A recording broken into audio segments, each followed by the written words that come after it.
Is it like weird sounding, a lot of feedback still? Feedback. I think if that mic gets turned facing the other way, right? If you turn your mic slightly to the right, yeah. Every person involved just have one eye. Your thingy's still pulling out, babe. More than 7 score. Snorts. I love those little snorts. There you go. As long as you don't talk, it's working great. Yeah, right. Yeah. Check, check, check. Okay, there we go. That's better. All It's, right. it's, we have a close enough That's a room. good spot. Yeah, we Okay, can there we talk. go. Let's Thank do it. you. All right. Welcome. Very excited. My name is Ida Martinac. I'm with Draft Bernie for People's Party. I'm on the steering committee. I'm, as I like to refer to myself as the chief cat herder. That's pretty much how it goes with social media. So I'm from Croatia. I'm sure you can hear some accent there. Via Sweden, via Germany, via New York City, and now I live in Berkeley. I studied international relations in New York City, and the next thing was environmental law. I was hoping to work on energy policy, since I saw energy policy as the cause of our horrible foreign policy, and I haven't quite gotten to practice law and influence policy, but here I am causing trouble wherever I can. And I'm a single mom. I have a little daughter, and you know, I watch her skipping down the street, and I start crying, thinking of the planet that we are leaving our children. The way things are going, they might not get old enough to have children of their own. So that's why I'm so passionate about throwing a wrench in the system and changing things and helping a sort of evolution. We have to evolve if we are going to survive. And right now we stand on the precipice, literally, not only allegorically. So with that, the social,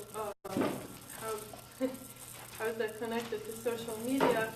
I think the overarching theme for social media and social movements is really piercing, not only piercing through the wall of mainstream media narrative, but asserting our own narrative, not just reacting to theirs, but getting our narrative through. And I think in the Bernie campaign, we actually succeeded. And against all odds, we were fighting the entire Democratic Party machine, and the $6 million brought trolls and so on and so forth. So here we are to talk about that experience, but also address some other questions. So first, I'll have our panelists introduce themselves, and then we'll go to the questions for the panelists, and then the prepared questions, and then the last third will reserve for your questions. Okay, everybody, thank you very much, Ida. I appreciate your including me on this panel, and I appreciate your friendship and your fellow revolutionary spirit that definitely guides my path. So, my name is Steve Grumbine. I am the founder of Real Progressives. It's a up-and-coming organization. I'd like to believe that we are more than a Facebook group. We have expanded well beyond that. We are revolutionary in every meaningful use of the word. We don't go along pretty much with anybody's narrative, unfortunately. I wish there was a bunch of narratives that went right along with us. We find ourselves fighting the left as much as the right and the center. Our movement is largely based on Bernie Sanders' movement. We came into being as a result of the Bernie Sanders movement. Stephanie Kelton, who is Bernie Sanders' chief economist and the architect for his domestic spending program, is the person that really really brought us to the table because we are advocates, strong activists, and knowledgeable and expert level on modern monetary theory. And modern monetary theory is an exact description of how our economics works in America today. Whether we accept that or not is irrelevant. The facts are that our monetary system is set up in a very, very unique way, and it's not unlike Japan or Canada or Australia or the UK. But we have a lot of pop culture, pop lores that we hold on to for dear life that prevent us from making meaningful progress as a movement. So Real Progressives has sought to break through not only the orthodoxy of economics, but the orthodoxy of the mainstream media. Unfortunately, that means deprogramming and debunking many of our own in our own midst, which makes us enemies of the state within the left as well.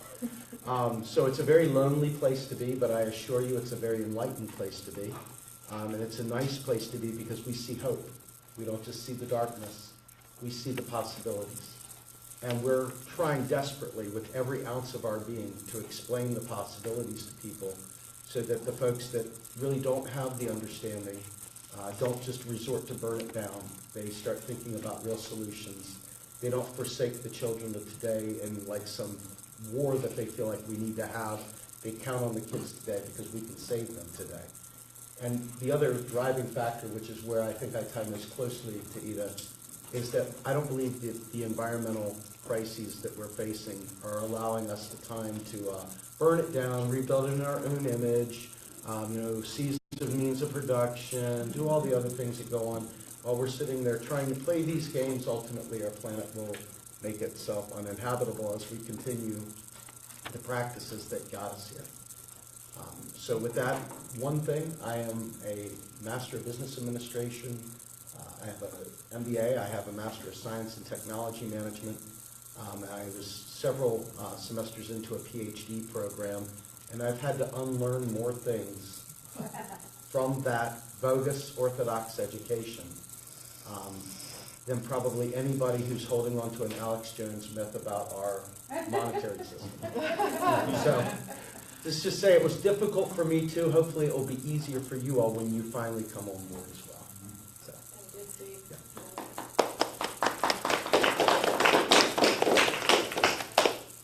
Hi, my name is Priscilla and I am the Communications and Marketing Lead for an organization called Citizens Union in New York City. I've been working there since February. Before that, I was a consultant for political groups. I worked on the Jill Stein campaign. I worked on a movie called You've Been Trump 2, which unfortunately did not come out in time.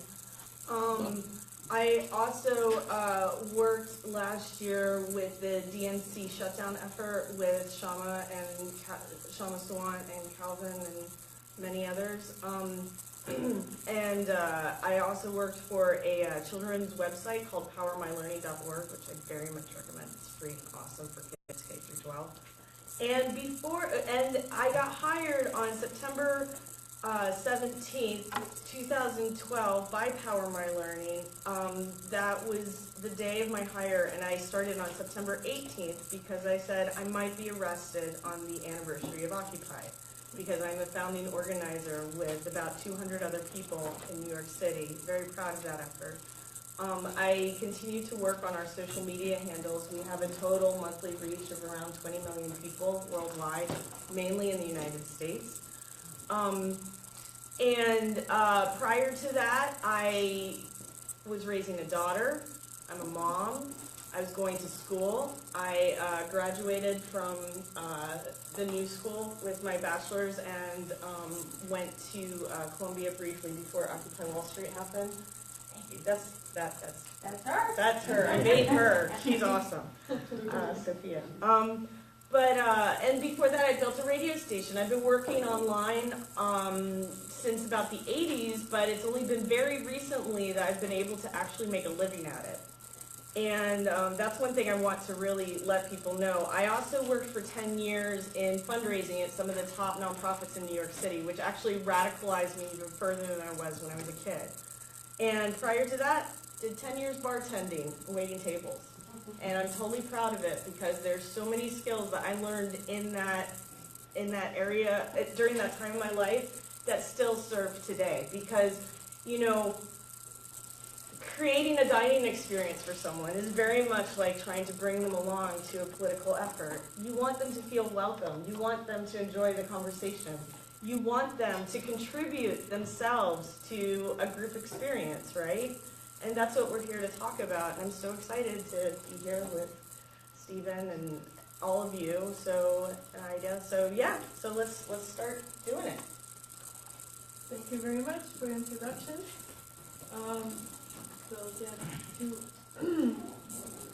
We'll get to our questions. So first of all, I guess this is a more kind of global question, but in your experience, how do you see social media, the relationship of social media to the currently evolving social movement? Would you like to? Sure. So there's many platforms out there right now that allow us to get our messages out. And the good news is that many people are using them. So it's not a niche so much as it is kind of a way of life. If you go to a restaurant in high society, low society, middle society, society everywhere, you got people sitting there with their cell phone. They're at lunch with their husband or wife and their kids, but they're sitting there with their cell phone like this. So this is a part of who we are now. It's an inescapable part of who we are.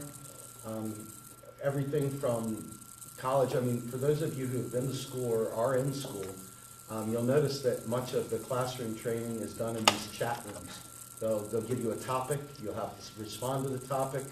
It's a much more organized way of doing things than regular Facebook and so forth. But these tools are there for us to leverage. Unfortunately, the owners of those tools have begun to get wise to the way we're leveraging those tools. And so they've been changing their algorithms for what makes it to the people's walls. If you're not using hashtags that are relevant to what they think are important, like Facebook will really, really, really drop your reach down if you're not speaking about things they find to be socially acceptable. So the goal is to find ways around that. Unfortunately, everybody's not a social media guru, so when they see you use a hashtag that maybe doesn't register with their personal ethos or whatever they feel about it, all of a sudden you're labeled an establishment person or you're labeled something else. So part of our problem is overcoming our own ignorance in our movement, and other is overcoming the games that the oligarchs and others that own these platforms use to in fact stifle our reach. I wonder if you can tell us more about, for example, in the Bernie Sanders campaign, how, what Can we I- were able. Can I answer? Yeah, the first sure. one? Oh, no, I heard it. I'm sorry. I was going to say, you talked a little bit about some of the issues, but I would like you to try to answer the question as to the tool of social media, how it has helped the social movement, and how it's building it. Well, I think that people come and they realize that, like during Bernie's campaign, we found our voice. We used live streaming. We were able to speak of hope. We were able to corral people together and informal organizing as much as formal organizing. We would find out about events that were taking place and we would congregate there. We would find out about things that would have otherwise not been covered by the mainstream media, and we were able to react in a very, very loud voice. So it took the electronic world and migrated it to the real world, where we were able to take direct action. So from that standpoint, it's been a fantastic tool. I'm sure she can, Priscilla can speak quite eloquently about the Occupy movement, so I won't touch on that.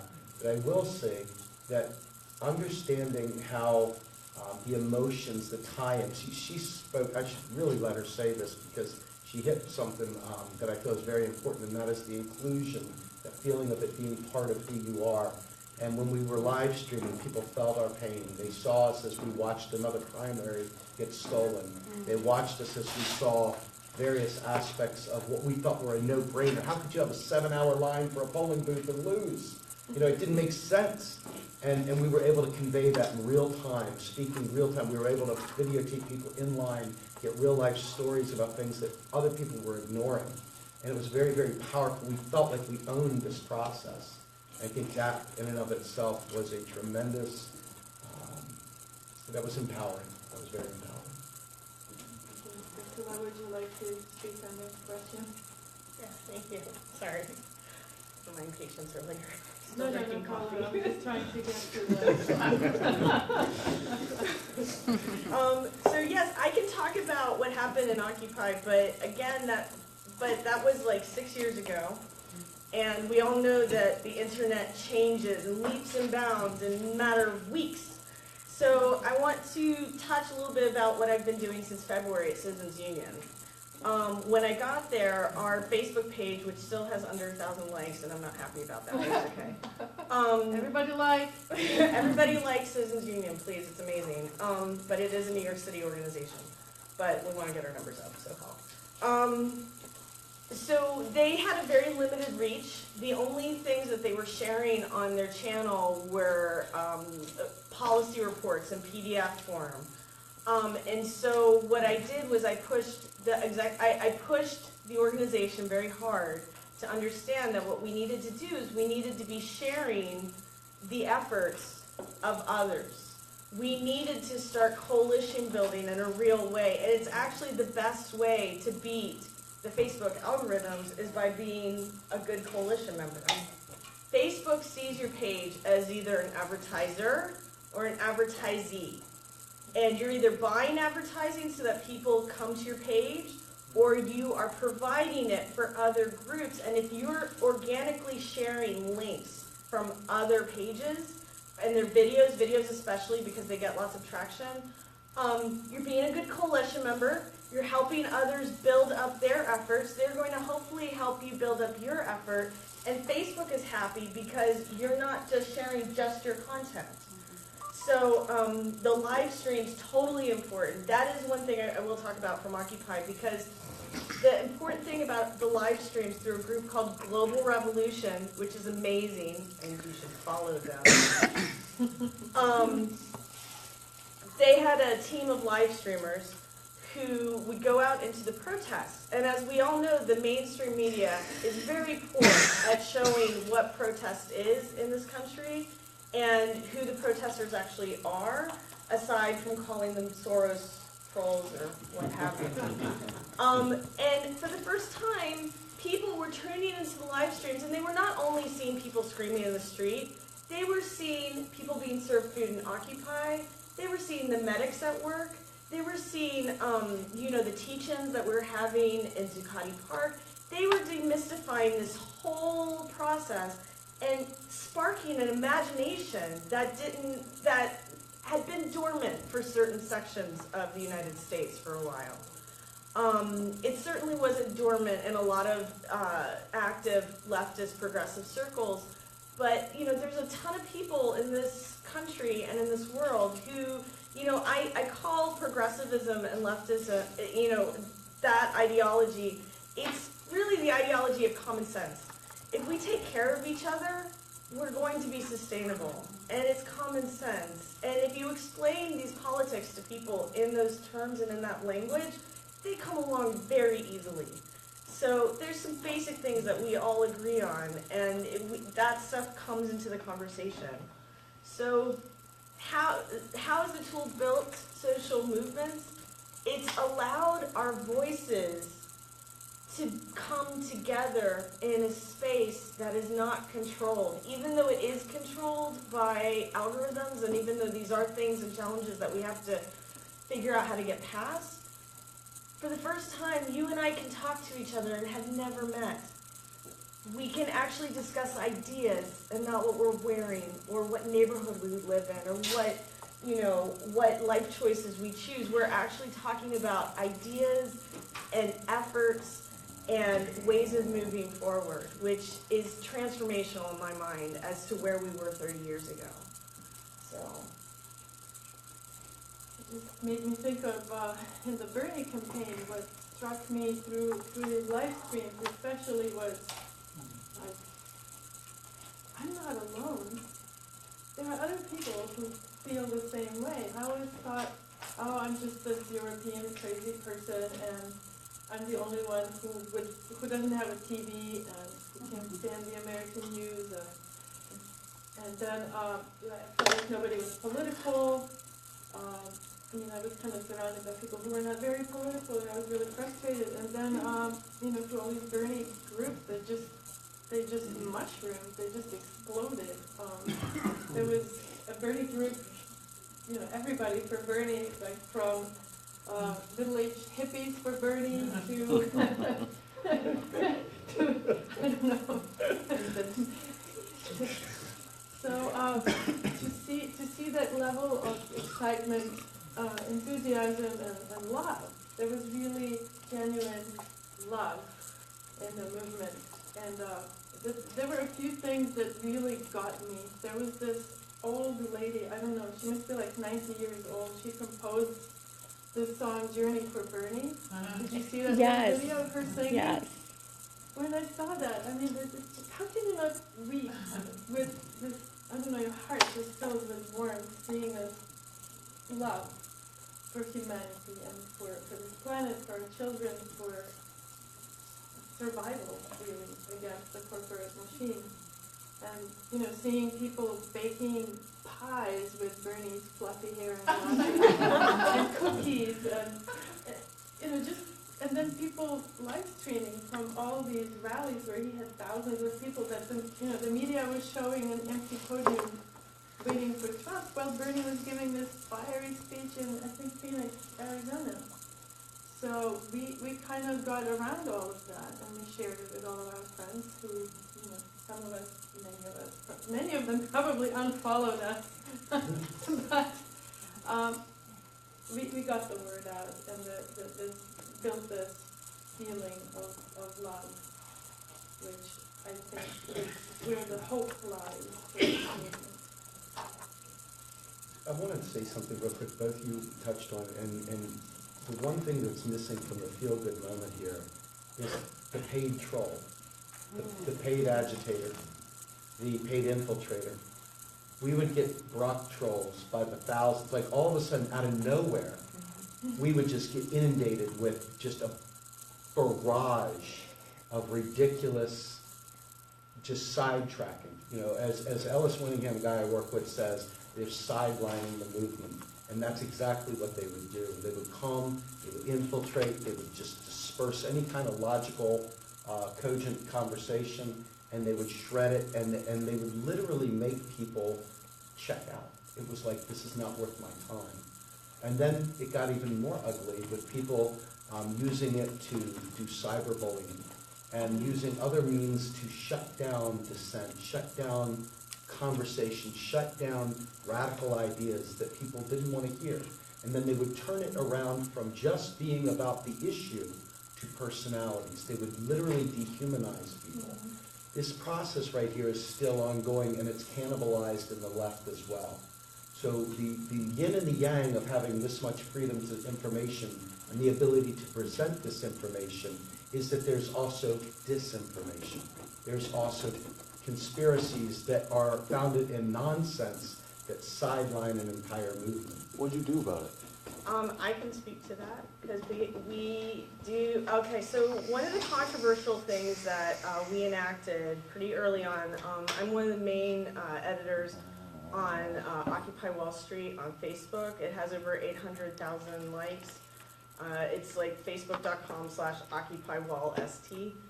And one of the things that we implemented pretty early on was a zero tolerance delete and ban policy. So what that means is if you come to our page and you put all lives matter, you're gone. We're not even interested. If you come on the page and you start attacking women in the comments, you're gone. We don't care. We have over 800,000 fans. We don't have time to bring people along to where they need to be at. We need to hold space for progressive, new thinking that is humane in its efforts and is not being paid. We're not going to support the efforts. There's a great article that was written by Adrian Chen, I think last year, called The Agency, in the New York Times. I just tweeted it out if you guys want to read it later on. And it talks about there's an entire building in St. Petersburg that this is what they do. And another thing that we did on the Occupy Wall Street website was we had a shadow banning policy, which means that when we banned people, they actually didn't know they were banned. Reddit does this as well. And so what would happen is people could show up, collect their check, drop their comments, send screenshots to their boss. They're happy. We don't have to read their trash. We're happy. The movement actually has a space that is free and respectful towards the goals that we're trying to accomplish. We're happy. So are you making their comments invisible? Yes. Okay. Yes, it's invisible to all but them. The hide comments. On the website when we were running it, we would classify the user as a banned user. On Facebook, we just straight up delete and ban. We don't even try to hide. We're not playing. We don't want them, because if you just hide them, they're going to continue to come back, and your admins and your moderators are going to have to continue to work on that. And it's just ban them. They're not there for good. And Facebook doesn't have that feature. they have a hide feature, Okay. which you can do, but they'll still see it, and their friends will still see it. So they're still validated in some way. Okay. You don't want to do that because they're paid to be there, right? So, we're just merciless about it.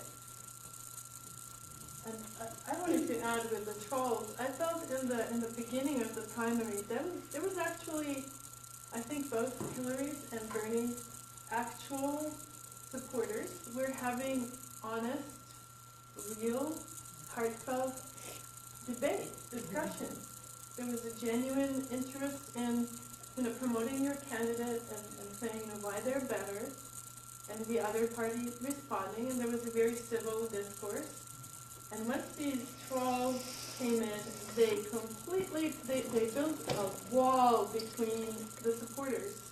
So it was impossible for us to have a meaningful discussion. It became just all-out warfare and snarky remarks and shutting down, and I thought that was extremely damaging. Absolutely, and they put breadcrumbs for people to react to, and at least in the spaces that I help admin, I've gotten feedback from actual organizations saying that it's so one thing is that when you get rid of these trolls on your Facebook page, that's also going to help your reach. Because all of the negativity, all these negative comments that you will get on your page actually helps diminish your visibility, because Facebook sees that you're making people angry and they don't want that. They want people to be engaged in a real way. So it's going to increase your reach when you do that. It's just, and I've heard from other organizations now that they actually come to our community now for political conversations because they feel it's a place of actual thought, debate, collaboration, bridges being built. Whereas if you just allowed kind of people the whole, if you just allow complete freedom with the platform, it will be abused by those who wish to exploit us. And we don't want to do that anymore. No. Do you think they're all trolls, or I think some of them are probably just misguided people, right? I mean, they're not all trolls, yeah. They are misguided people, and if they are truly inspired by the conversation on the page, they can continue to follow it. They're not banned from seeing the page. They just maybe should just read. So one of the things I often think about is like, so you look at the folks that voted for like Trump, for example. Like, I think a lot of those people have the same issues that the people voted for Bernie, but they're not as aware of certain things. Like, so how can you take those folks and provide a platform to help educate those people on like why single payer, you know, healthcare would be good for them? Like, why would different things Do be you good for mind them? saving your question for later? Oh, okay, sure, yeah. Q&A? Yeah, Yeah. so we can get to,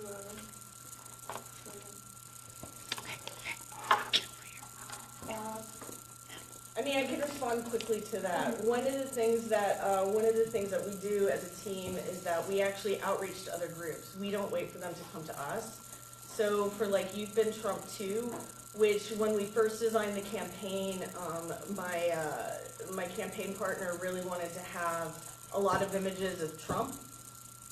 And instead what I encouraged him to do was we created memes around one of the central characters of the film, Molly, who's like a 90-year-old white grandmother from Scotland who had to walk 2 miles every day to get fresh water because the Trump organization had broken the water main on her property after they refused to sell it to the Trump organization for a golf course. And when we centered the conversation around her and started putting up these memes in these pro-Trump groups, it was amazing. I mean, because you present to people something that feels familiar to them and it's a white grandmother, they identify with that, and then you can start, they're kind of in a safer space that they can start really thinking deeply about the bigger issues at play. The other issues at play, not the bigger issues at play, that was misspoken. But, that kind of challenge is not going to happen on the platforms that I help admin, but that's going to happen in the other platforms that exist for the people who are already there. And you just have to kind of figure out ways to approach the conversation in which they don't feel attacked, they feel safe, they feel brought along, and you can do that in their space. And then they can make the leap themselves, because people need, we all think, we all have agency, we all should be respected. One of the biggest problems that we have right now is that we're not being respected by any corporation, by any politician, by any government at this point. And that's why we're all here this weekend, right? So, yeah. thank you. So, my next question for you is, after we discussed our successes in the past primary, past movement, how can you identify some of the challenges on the more negative end and some paths forward, how to go forward from here, how to cure the kinks? Well, from our standpoint, we have got a fairly, we have a purpose-driven platform. We pull no punches. We know exactly why we're there, and we're there to teach. So We've noticed. Yes, we are. So we're there to teach, though, and the problem is that the subject matter that we teach does to folks, like, economics has this uncanny ability to put people to sleep. And so we've taken this approach to economics that understands that the people that have been trying to leverage progressive economics in America have been quiet. They've been very gentlemanly, gentle-lady-like. They do these very nice, quiet panels where they all sit at the table and they talk about things and they point to boards. It's all very nice and well, if that's the thing, which 99% of America doesn't care about, right? So we walked through and we realized that there needed to be a reframing of this conversation. If you're revolutionary, you should be okay with agitating. If you're revolutionary, you should be okay with people literally throat punching you with truth. And when we go into this, we don't go into it trying to make friends. We go into it throwing a piece of dynamite into the pond and letting you bring a net to scoop up the fish. We're not there to be your friend. We're not there to be your buddy. We're not there to try and make nice. We're there to wake people up because people are dying because of economic illiteracy. Okay? I don't even want to get into it right now because it'll just set me off. But when you, there's so many myths and legends about the Federal Reserve. People don't even, I say, tell me what the Fed does. I got time. Tell me what it does. You don't know? Zip it. That's how about where I get. And people go, he's so mean. And I'm like, how many people had to die sitting there? Go down the street. Look at all the people homeless. The truth is that you've been lied to. And if you don't understand economics, don't yell at me because I do. I'm here to tell you and educate you. I'm not here to be your buddy. I'm here to save some lives. What you do with this knowledge, that's on you. Okay? So from our standpoint, we get these people that are entrenched. God bless them, they're revolutionaries living in the 70s. You know, God, they're revolutionaries going back to the 1920s, man. Eugene V. Debs coming back from the dead. And I'm like, guys, the way forward is not backwards. The way forward is understanding what we have today. You know, when you don't understand the system as it was changed in 1971, all the textbooks were written prior to 1971. The stuff that is today, people ignore. Most of our economics today was written by Milton Friedman, a right-wing hack, a debunked and thoroughly, completely discredited hack. And so as we try and explain these things to people, they're like, well, I went to college. They told me, print more money is going to devalue my money. And I'm like, that's exactly the reason why a guy is laying on a park bench without a home. That's the reason we're going to war for oil, because we refuse to invest in green energy today. I don't want to hear about your anti-war movement until you tell me how you're going to pay for green energy. If you can't, zip it. That's the negative, because people have entrenched myths and legends that have infested this movement. Infested it. But not only in terms of economics. Well, it's all the above, but it all boils down to, okay, there's an article by a guy named J.D. Alt. I recommend reading it. It's called The Oppressive Free Lunch. It talks about Paul Ryan. You all remember the brown bag story? I want a brown bag lunch because I know someone at home loves me. Remember, this is that right-wing garbage that they pumped out there? Well, the left is just as guilty, because the left pumps their knees, pumps their fists. They think that they're going to go ahead and pay for these things with taxes when taxes are deleted. It's like, what? Yeah, they're deleted. And so he says, all it takes is one politician to step up and be vocal about this. The closest we got was Bernie Sanders. He brought Stephanie Kelton, who knew this stuff cold, as his top economist. You got a burner by burner by burner. Now people are starting to know. But back then, you couldn't get even 1/100% of Bernie Sanders supporters to even know who his economic team was. They had no idea. So fighting amongst our own selves to say, this is how we save lives. They're like, and that is the chasm. It's every single war, food, shelter, energy, medical, education. What do they all have in common? How do you pay for it? Hillary Clinton slaughtered us. It's just pie in the sky. Anyone remember that? Yeah. Just pie in the sky. Your big dreams, pie in the sky. And that's when I get up on my freaking toes and I start getting angry. And that's when people get mad at me because Steve's mean. Steve's trying to save some lives. Steve's tired of people dying for myths. So that's the negative for me. Is this all on your website? No, it's global. Anywhere you have monetary sovereignty, look at Japan. Japan has a 250% to GDP debt to, ratio. They are $750 billion annually deficit spending. They can't break 2% inflation. Hyperinflation, we were a republic. Oh, sure. Yeah, okay? And they don't have homelessness. Yes, I can go there. Yeah. They No, also but don't what- have a standing army. Where? Japan doesn't have a standing They army? don't pay for the military. We do. We pay for the military Right. 5 times, 10 times, 15 times That's more where our than money is. anything. No, I was just asking where the economic theory, where It's what you're talking anywhere, about, is it's it all- outlined somewhere? or- All monetarily sovereign nations like Japan, No, where to find information on that? New Economic Perspectives, Real Progressives, Real Progressives, Modern Money right. Network, Benzager Institute of Sustainability, Mosler Economics. Mosler Economics, Stephanie Kelton, Standards Institute now, Joseph Right. Firestone right behind you, Joe Firestone, elliscunningham.net. right. There's so many, yeah. We'll talk afterwards. I promise you. No, I was just thinking it might be useful, so we can. Yeah, read if you just want to put those on the put board. some so we can read links them. Okay, and just so some- you know, tomorrow I will be doing a panel with Dr. Joe sitting right behind me. Great. Joseph Firestone. We'll be doing that then. Oh, well, then no worries, but yeah, You know maybe what? this group wants. I'll put some up there real quick, while she.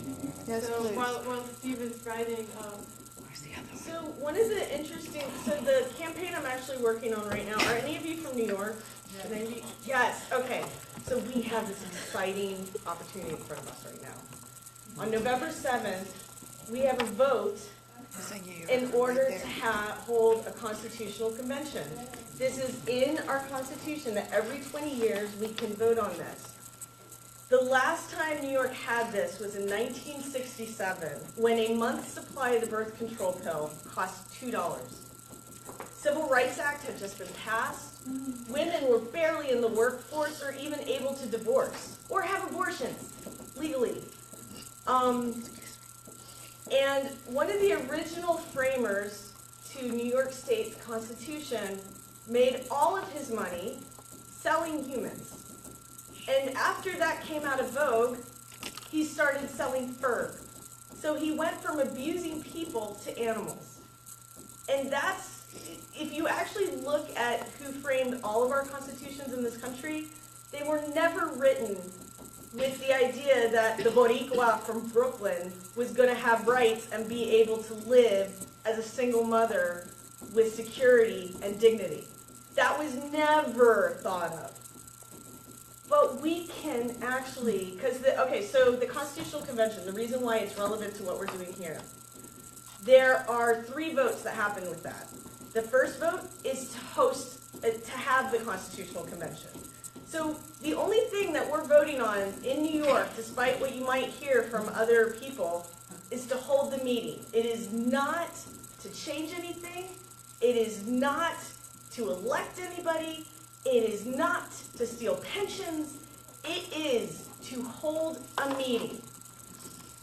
After you hold the meeting, the next year, delegates will be running.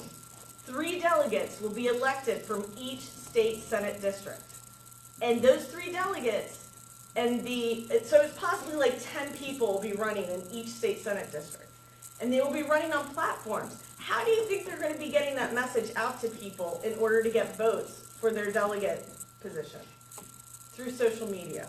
And television.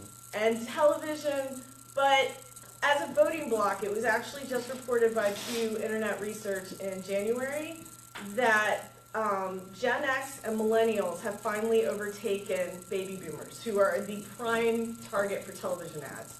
The rest of us don't do it. And so we've finally taken that over. So one of the first things I did at the organization was I pitched to ACT TV to put together a video about the Constitutional Convention. Not to say that it should happen or it shouldn't happen, but just the facts. Just the facts. So you have to elect these delegates, and then the delegates have the convention, which right now we have all these tools that we can actually get in real time people's perspectives on things that are proposed. So while the convention is happening, possibly a portion of it online, with delegates who have been elected with actual platforms, then the people of New York have to ratify whatever changes are proposed out of that constitution, that constitutional convention. So you have 3 votes to that. And that entire time, social media is going to play a gigantic role the entire way through that.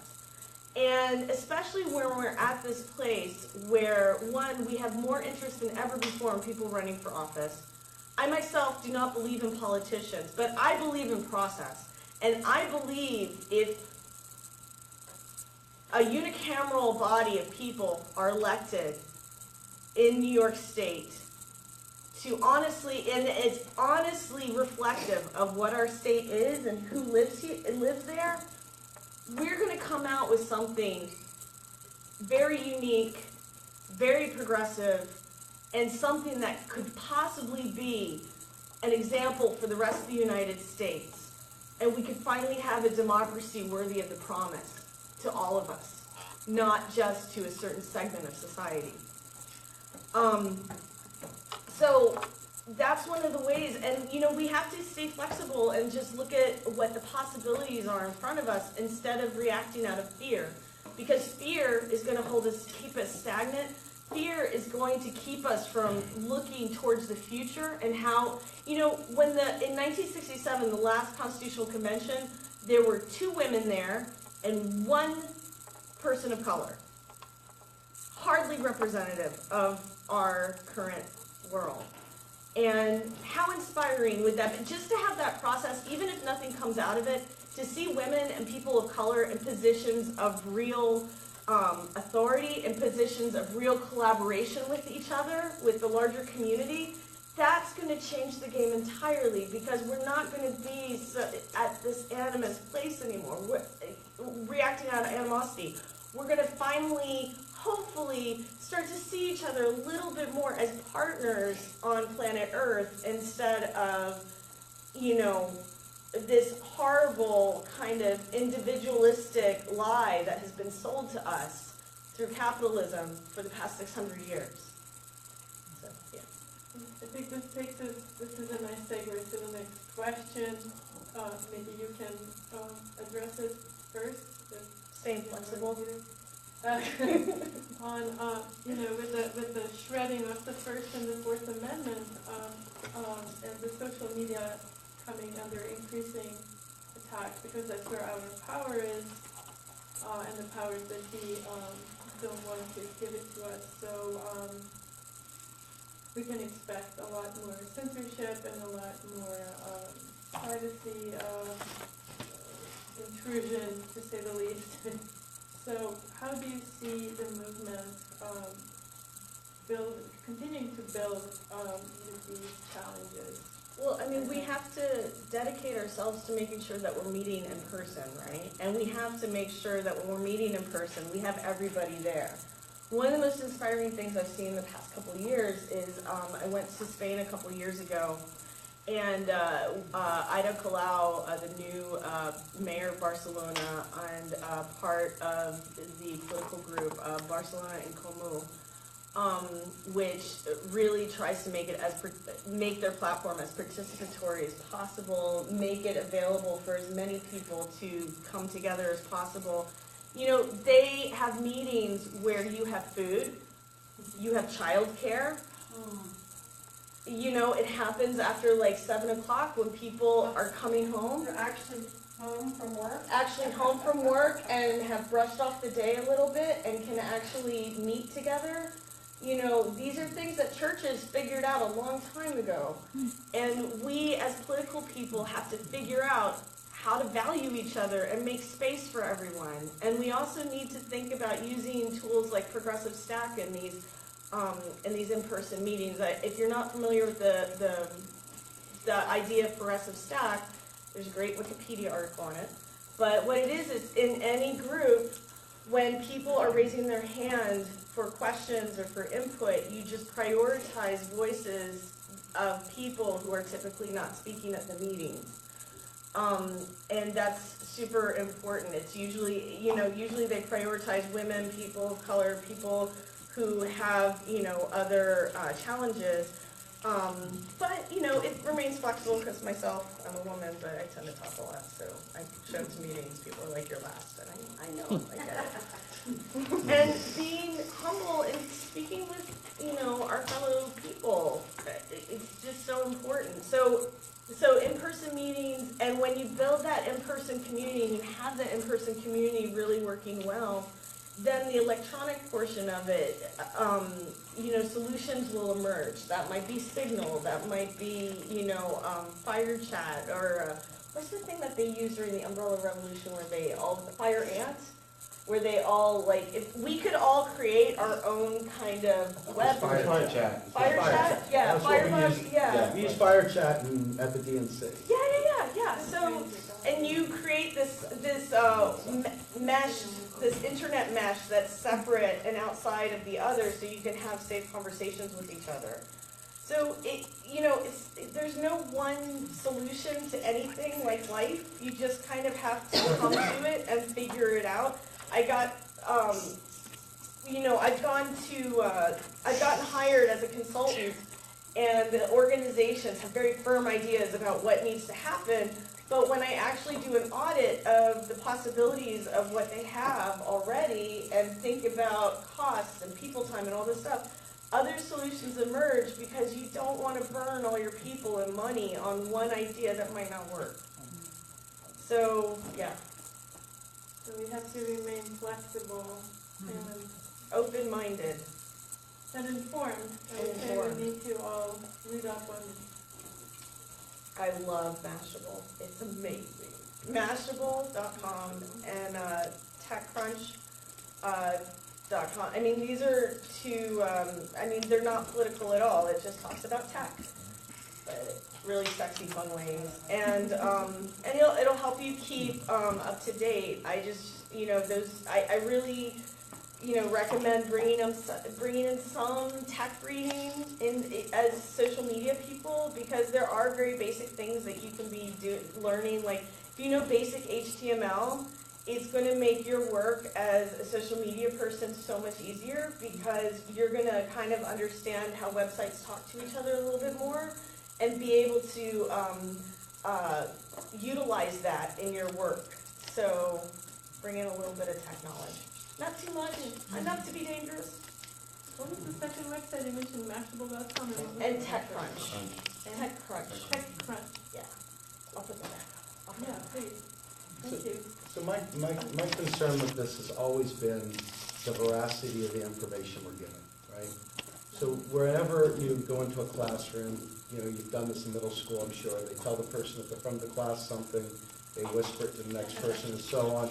And by the time it gets to the end, you went from, hey, it's a beautiful day, to suddenly it's raining in India. It just dramatically changes. And right now with social media as it stands, even with this efficient tool, it's very inefficient because we got to wade through massive amounts of disinformation. So when you think about these local communities talking about local things, and then being able to expand that to a national movement, you've got all these different, every point of exchange, every cross through that maze is another opportunity to lose the message and change the message and ultimately diminish the effectiveness of that message. So I think it's very important as a movement, regardless of what technology we use, that we really hold ourselves to a very high standard of truthfulness. And if you don't know something, I mean this from the bottom of my heart, if you don't know something, it's okay not to know. It's okay to be ignorant. What's not okay is to perpetuate a lie or a myth. What's not okay is to be an alarmist that comes up with fake answers to questions that are more complex than you have answers for. What's not okay is to make assumptions about people based on the way they look, or the way they talk, or where they're from, or what you know about them. And this is the problem with tribalism and what you see both in social media and in real life. And this has been my experience as one of the casualties of social media, is that, you think you're quote unquote woke as fuck. We've seen that WAF thing going around, right? Everybody imagines themselves woke as fuck. The reality is that many people have just fallen into a new cult of personality within the movement. I know you've seen it. I've seen it. And when you present information in this movement, information is everything. Knowledge is everything. Without it, think about what our enemy is. Our enemy is extremely organized. They're very knowledgeable. And they're very committed to their methods. We sit there and bicker amongst each other, whining and fussing, personality garbage. And it's low-rent garbage. Low-rent garbage, if I could say it a little bit more forcefully. And what you've got is a situation where you can pretty much guarantee our failure. Our failure, if we give any trust, if we give any credence to these folks that do this. We've got to elevate. One of my friends said, Steve, you need to periscope up. You need to periscope up. So that's become a little mantra of mine, to periscope up above the bullshit. And I recommend everybody that's listening to this to have discernment at the top of your list. Not just sit there and just say, everybody's saying it, so it must be true. Everybody says a lot of stupid things. And also the trolls inject certain narrative, all at the same time. Suddenly, everybody's talking about something. I'm on the fly, right? Take a moment, step back, consider what you're saying, consider what you're doing, consider the impact of your misinformation you're spreading. If you're spreading something that you can't verify, if you just thought it'd be cool to get likes or something like that, don't do it. Pause. I beg you. I beg you. My children beg you. Don't spread disinformation. If you can't verify it, it's not worth sending. Yeah, one of the most important things I tell people before they start a campaign is they need to do research. For the first month after I came on at Citizens Union, all I did was read about the Constitutional Convention. A lot of dry material, a lot of bad websites that I went through, but the ugliest website is written by the smartest guy out there, J.H. Snyder. He is a fellow at the SAFRA Institute for Government at Harvard, and he is one of the renowned experts in